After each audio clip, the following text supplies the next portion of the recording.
राम राम भाइयों और बहनों। मैं उठते ही ईश्वर को प्रणाम की और प्रणाम करने के बाद मैं एक्सरसाइज करना शुरू की।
एक्सरसाइज करने के बाद मैं यूपी जी के पढ़ी। यूपी जी के में आज मैंने यूपी की जनसंख्या के बारे में पढ़ा, यानी कि जनगणना के बारे में। यूपी की जनसंख्या 199 812 341 है, जिसमें मेल की जनसंख्या 10 करोड़ है और फीमेल की जनसंख्या 9 करोड़ है, लगभग है ये।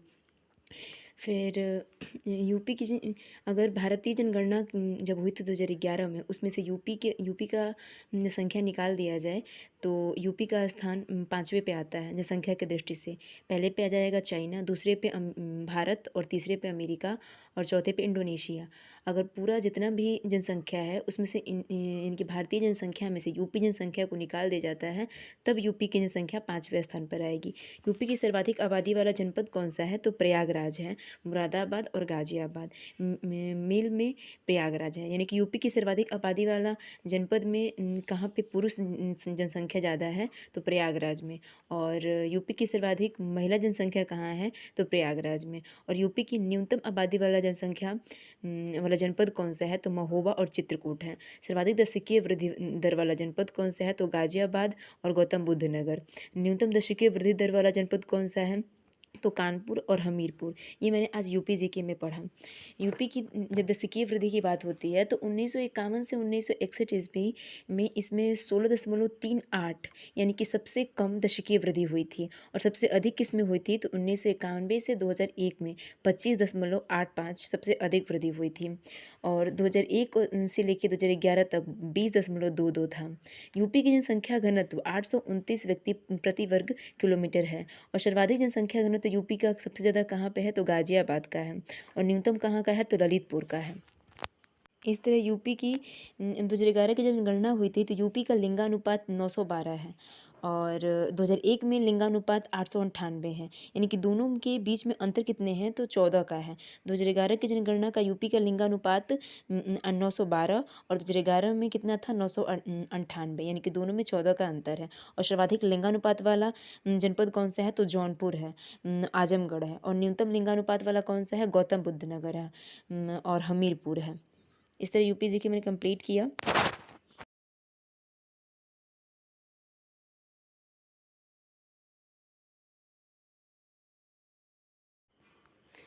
यूपी जीके पढ़ने के बाद मुझे आने लगी नींद, तो मैं नहाने चली गई, और नहा के आने के बाद मैंने अपने बाल कंघी किए, और बाल कंघी करने के बाद मैं खाना खाई, और खाना खाने के बाद मैंने फिर से पढ़ाई स्टार्ट करने का सोचा, पर उससे पहले मैंने रेस्ट किया।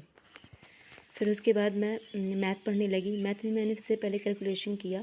सबसे पहले मैं 1 से लेके 40 तक स्क्वायर लिखा, और उसके बाद मैंने 1 से लेके 30 तक क्यूब लिखी, और फिर क्यूब लिखने के बाद 1/2 यानी कि फ्रैक्शन जो परसेंटेज वाले होते हैं वो, और उसके बाद एडिशन और मल्टीप्लाई और डिवाइड किया। कैलकुलेशन कंप्लीट हो जाने के बाद मैं आज न्यू चैप्टर शुरू की, टाइम एंड डिस्टेंस, और टाइम डिस्टेंस ख़त्म हो जाने के बाद मैंने रिवीजन किया।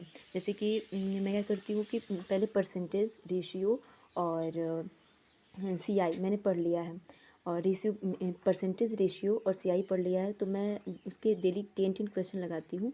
जो भी मैंने क्वेश्चन लगा लिया है उसका रिवीजन करती हूँ। मैथ कंप्लीट करने के बाद मैंने देखा कि स्कूल से बाबू भी आ गया था।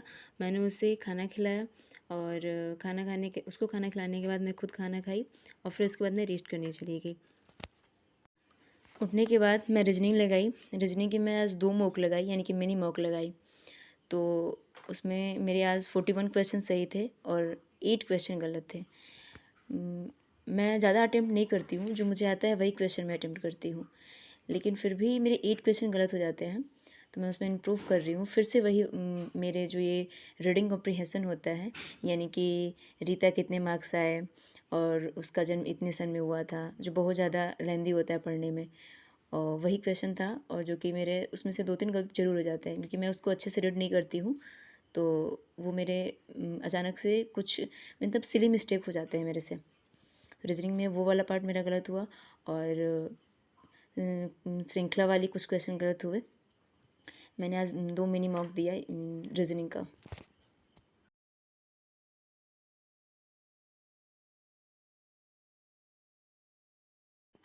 रीजनिंग पढ़ने के बाद मैं हिंदी पढ़ी, और जो ये नवीन सर प्रैक्टिस सेट लगवा रहे हैं यूट्यूब पे, जो 40 प्रैक्टिस सेट, वो मैंने आज किया, और हिंदी का सर्वनाम भी पढ़ा। उसके बाद हिंदी पढ़ने के बाद मैं जो नवीन सर प्रैक्टिस लाए हैं जो ऑल कॉम्पिटिटिव एग्ज़ाम के लिए जीएस में, वो आज 8 क्लास की। उस 8 क्लास में मैंने जो कुछ भी पढ़ा, यानी कि जो मुझे लर्न हुआ है, मैंने 8 क्लास में वो मैंने राउंड में उसे नोट डाउन भी करती हूँ। तो मुझे करंट अफेयर्स मैंने उनका नोट किया था, तो मुझे जो याद आ रहा है अभी से कि प्रसार भारती के नए अध्यक्ष कौन बने हैं तो नवनीत कुमार, और प्रसार भारती एक्ट कब आया था तो 1997 में। इसका हेडक्वार्टर कहाँ है तो नई दिल्ली में। फिर मैंने आज पढ़ा जो नवीन सर इसमें पढ़ाए हुए थे कि कौन सा राज्य कश्मीर में सरकारी गेस्ट हाउस बनाने वाला है तो महाराष्ट्र में राष्ट्रीय युवा महोत्सव भी शुरू किया जा रहा है। सीएम वयोश्री योजना शुरू किया जा रहा है महाराष्ट्र में। महाराष्ट्र भूषण पुरस्कार किसे दिया गया हाल ही में तो डॉक्टर प्रदीप महाजन को दिया गया 2024 वाला। और कश्मीर के उपराज्यपाल